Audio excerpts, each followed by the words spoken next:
ഇന്ന് നമ്മൾ സംസാരിക്കുന്നത് മഹീന്ദ്ര ജീത്തോ സ്ട്രോങ്ങിനെ കുറിച്ചും മഹീന്ദ്ര സുപ്രോമിനിയെ കുറിച്ചുമാണ്. എല്ലാവർക്കും നമ്മുടെ പുതിയ വീഡിയോയിലേക്ക് സ്വാഗതം. Good morning, welcome to your walking rush.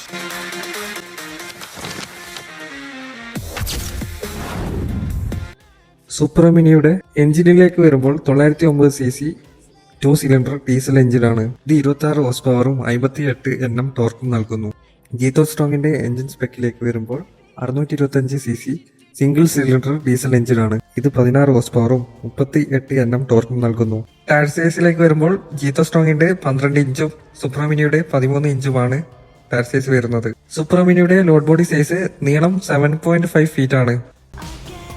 വീതി വരുന്നത് 5 ഫീറ്റുമാണ്.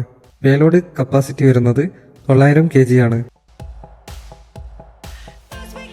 ജീത്തോ സ്ട്രോങ്ങിന്റെ ലോഡ് ബോഡി സൈസ് വരുന്നത് 7.4 ഫീറ്റ് നീളമാണ്. വീതി വരുന്നത് 4.9 ഫീറ്റുമാണ്. ജീത്തോ സ്ട്രോങ്ങിന്റെ പേലോഡ് കപ്പാസിറ്റി വരുന്നത് 815 kg ആണ്. ജീത്തോ സ്ട്രോങ്ങിന്റെ ഗ്രൗണ്ട് ക്ലിയറൻസ് വരുന്നത് 180 mm ആണ്. സുപ്രോമിനിയുടെ ഗ്രൗണ്ട് ക്ലിയറൻസ് വരുന്നത് 180 mm ആണ്.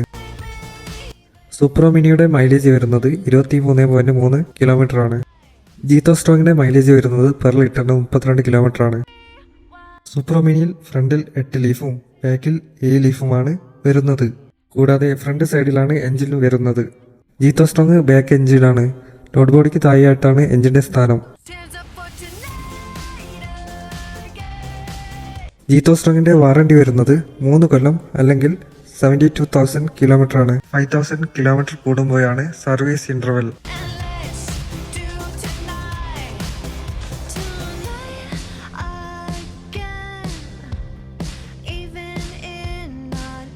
സുപ്രോമിനിയുടെ വാറണ്ടി വരുന്നത് 3 കൊല്ലം അല്ലെങ്കിൽ 80,000 കിലോമീറ്റർ ആണ്. 10,000 കിലോമീറ്റർ കൂടുമ്പോഴാണ് സർവീസ് ഇന്റർവെൽ.